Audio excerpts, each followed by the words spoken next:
नमस्कार भैया बहनों, ऑनलाइन क्लासेस में आपका स्वागत है। कल हम प्रमुख जो फसलें हैं उनके बारे में अध्ययन किए थे। उनमें से गेहूं और चावल के बारे में कल अध्ययन कर चुके हैं। आज हम कपास के बारे में अध्ययन करेंगे। कपास भारत के अंदर जो विश्व की 12% जो कपास है वो पैदा की जाती है, उत्पादन की जाती है। यानी भारत के अंदर, भारत में विश्व की 12% कपास उत्पादन की जाती है। 12% कपास भारत के अंदर उत्पादित की जाती है। और ये जो कपास का जो पौधा है वो एक झाड़ी नुमा होता है, जिसकी ऊंचाई 1.5 मीटर से 2 मीटर तक ऊंचाई 1.5 to 2.0 मीटर तक ऊंचाई होती है इसकी। और ये एक झाड़ी नुमा पौधा होता है।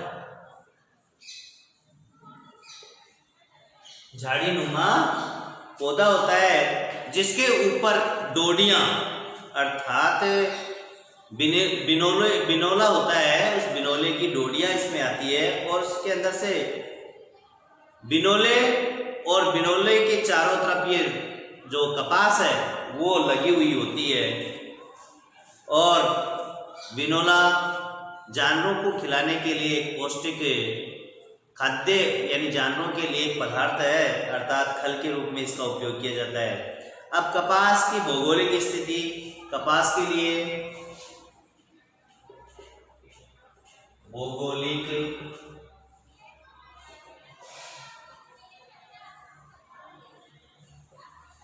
स्थितियां, अर्थात भौगोलिक स्थितियों के अंदर कपास को जो तापमान है वो 21 से 25 डिग्री सेल्सियस तक, तापमान 21 डिग्री सेल्सियस से 25 डिग्री सेल्सियस तक आवश्यकता होती है तापमान की।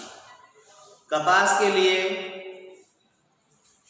जो वर्षा है वो 50 सेमी से 100 सेमी तक वार्षिक वर्षा चाहिए। वर्षा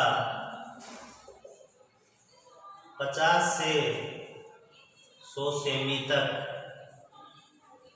वार्षिक वर्षा चाहिए कपास को। कपास के लिए जो जलवायु होती है वो उष्ण एवं उष्ण कटिबंधीय जलवायु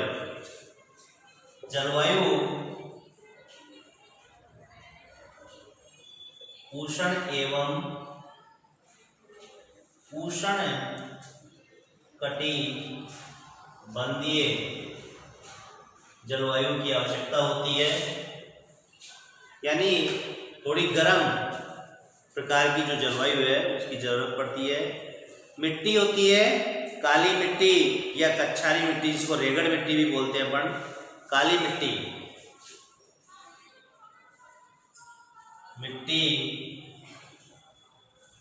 काली मिट्टी या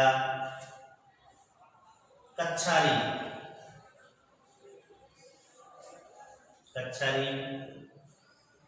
मिट्टी या रेगड़ मिट्टी भी इसे कहते हैं। धरातल समतल एवं ढाल युक्त हो सकते हैं, अर्थात जो धरातल है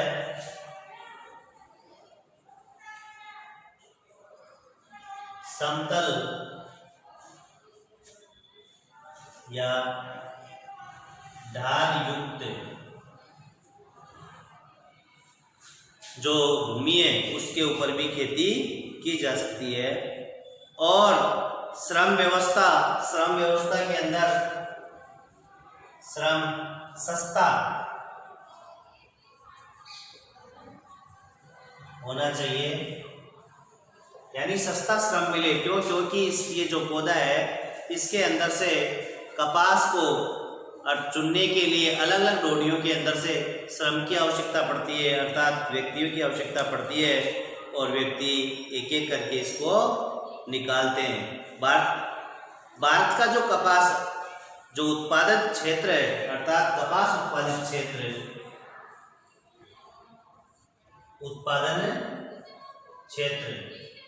भारत के अंदर जो भारत का जो कपास है, कपास की जो फसल होती है वो 60% कपास जो भारत का 60% जो उत्पादन है वो गुजरात, महाराष्ट्र, आंध्र प्रदेश और तेलंगाना राज्यों के अंदर ज़्यादा होता है। और सर्वाधिक उत्पादन है, कपास का जो सर्वाधिक उत्पादन है वो गुजरात के अंदर, सर्वाधिक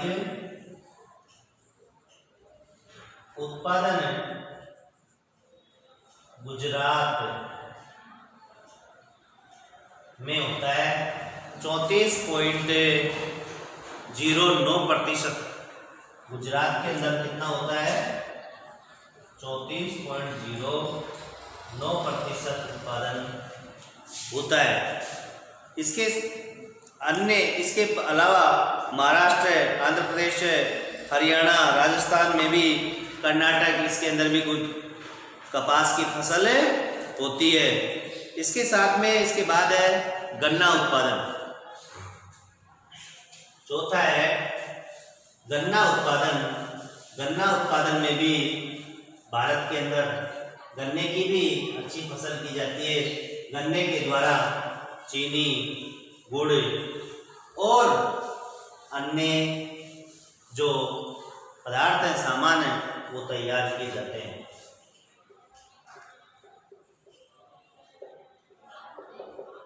गन्ना, भारत में गन्ना प्रमुख एक व्यापारिक फसल है, अर्थात इसका मुख्य व्यवसाय, इसका मुख्य कार्य व्यापारिक रूप से किया जाता है। अर्थात भारत में विश्व का 35% गन्ना उत्पादन किया जाता है। अर्थात एक व्यापारिक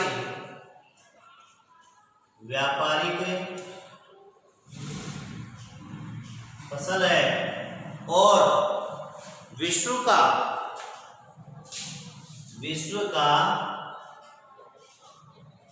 35% गन्ना उत्पादन भारत के अंदर होता है।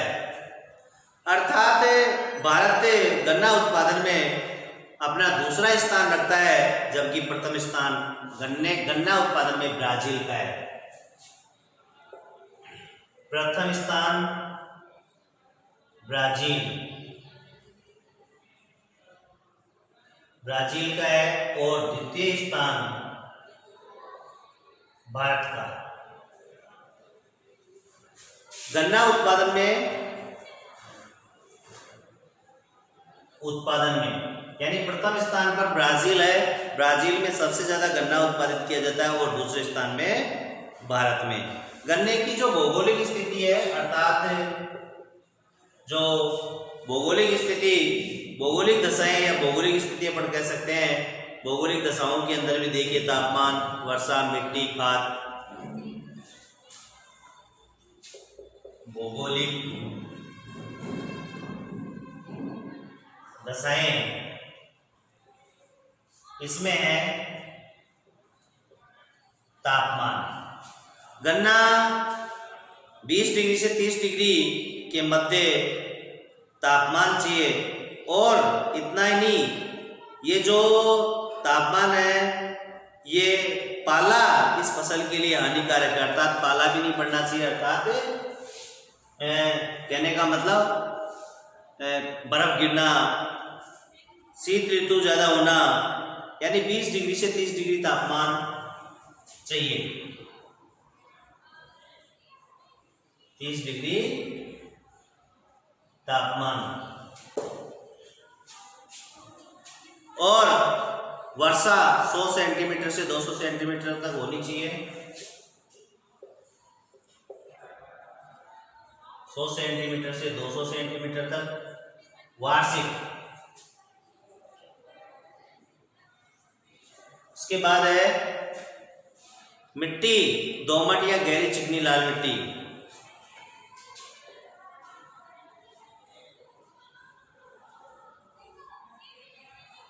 दोमट मिट्टी मुख्य रूप से उपयुक्त है। खाद, गोबर या कंपोस्ट खाद, हरी खाद।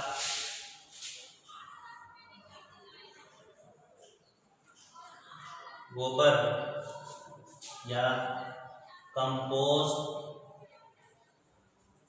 खाद, हरी खाद, विभिन्न प्रकार की खादें उपयोग में ली जा सकती है। या रासायनिक खाद। गन्ने का उपयोग भारत में, गन्ने का जो उपयोग है,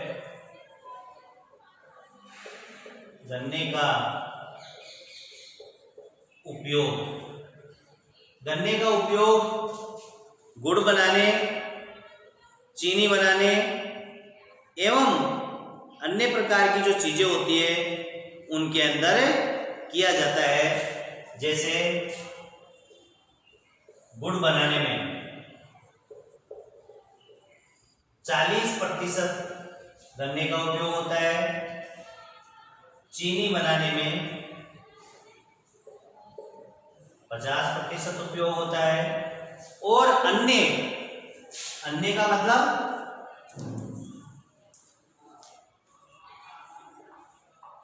बतासे या फिर जो पतासों के साथ में बूरा है या और भी कुछ है, पतासे हुए, बूरा हुआ, 10% गन्ना इस चीज के अंदर उपयोग में लिया जाता है। उत्पादन की दृष्टि से देखें तो भारत में उत्तर प्रदेश, महाराष्ट्र, कर्नाटक तीनों राज्यों के अंदर 73%, भारत का 73% गन्ना उत्पादित किया जाता है। कौन कौन से में? भारत में उत्तर प्रदेश, महाराष्ट्र और कर्नाटक। उत्पादन उत्तर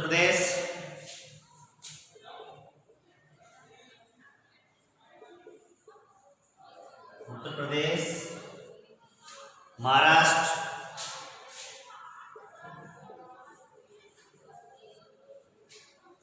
एवं कर्नाटक में भारत का 73%, भारत का 73% गन्ना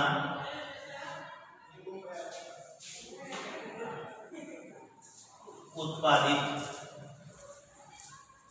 किया जाता है। यानी गन्ने का उत्पादन मुख्य रूप से उत्तर प्रदेश है, उसके बाद में महाराष्ट्र है, उसके बाद कर्नाटक। तीनों राज्यों के अंदर 73% गन्ना उत्पादित किया जाता है। सर्वाधिक गन्ने का उत्पादन उत्तर प्रदेश के अंदर, जो कि 38.56% उत्तर प्रदेश के अंदर गन्ने का उत्पादन किया जाता है।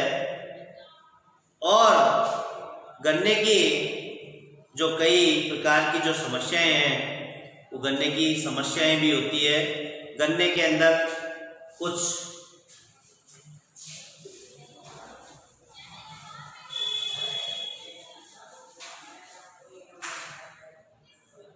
गन्ना उत्पादन की समस्याएं।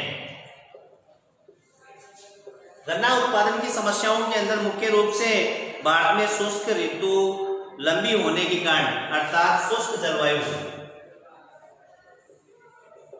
शुष्क ऋतु या शुष्क जलवायु लंबी होना, जलवायु लंबी होना, यानी शुष्क जलवायु के अंदर क्या है, सूखी जलवायु के अंदर क्या है, गन्ने का रस नहीं बन पाता है। दूसरा है उत्तम तकनीकी का उपयोग नहीं हो पाना, अर्थात उच्च तकनीकी नहीं मिलना, उच्च तकनीकी का अभाव। अगला है किसानों के समय पर फसल का मूल्य का भुगतान नहीं होना, अर्थात उनका मूल्य नहीं मिल पाना, उचित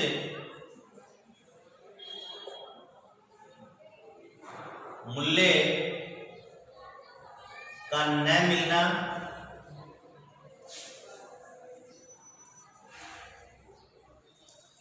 इस प्रकार से इसके साथ में अल्पवृष्टि अर्थात कम बरसात होना,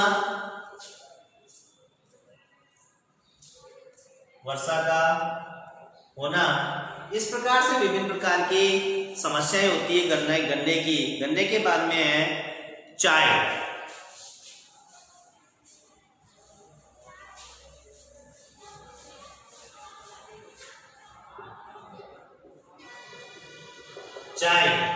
चाय का उत्पादन भी भारत के अंदर खूब किया जाता है और चाय को एक पेय पदार्थ के रूप में उपयोग में लिया जाता है। चाय एक रोपण कृषि है कि एक महत्वपूर्ण फसल है। इसमें पौधा भारत के पहली बार भारत के अंदर 1830-40 के अंदर दशक में अंग्रेजों के द्वारा लाया गया था। अंग्रेज सरकार के द्वारा भारत के अंदर जो पहाड़ी इलाका है, उत्तर पूर्वी इलाका है, उसके अंदर लाया गया और यहाँ से जो चाय जो उत्पादित की जाती थी वह चाय का निर्यात में श्रीलंका के बाद भारत का दूसरा स्थान है। यानी जो चाय है उसका निर्यात की दृष्टि से अपन देखें तो श्रीलंका के बाद भारत का दूसरा स्थान है चाय निर्यात करने में। अर्थात ये एक रोपण फसल है और इसका उत्पादन प्रथम स्थान पर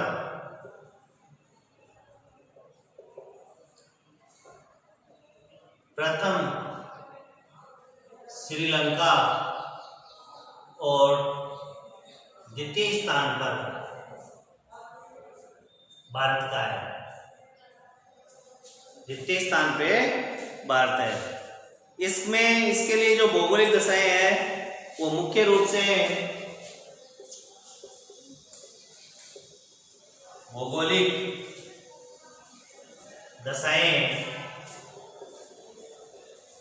वर्षा, मुख्य रूप से वर्षा 200 से 250 सेंटीमीटर वार्षिक,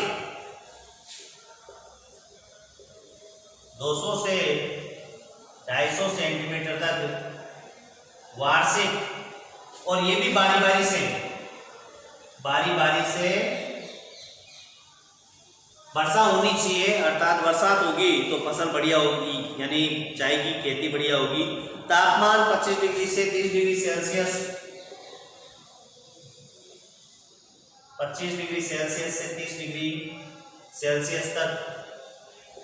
और तापमान के बाद में जलवायु उष्णकटिबंधीय जलवायु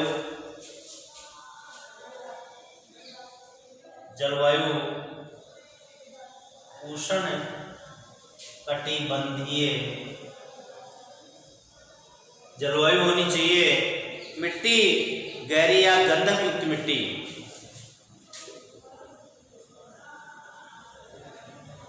गहरी या गंधक युक्त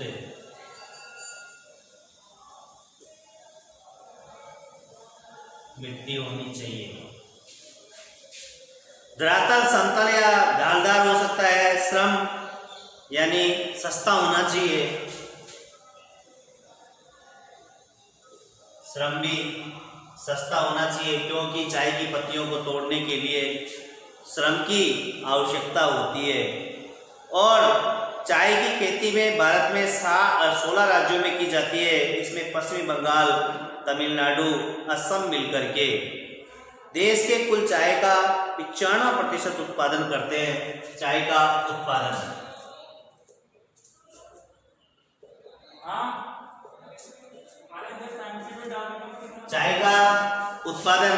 चाय के उत्पादन के अंदर पश्चिमी बंगाल, तमिलनाडु और असम।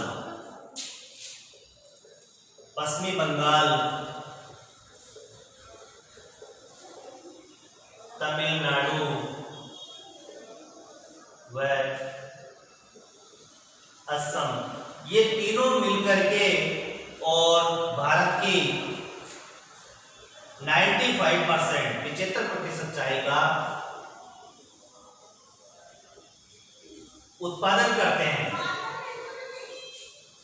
95-75% चाय का उत्पादन करते हैं। अर्थात और चाय भारत की मुख्य रूप से जो चाय होती है विदेशों के अंदर ये निर्यात की जाती है।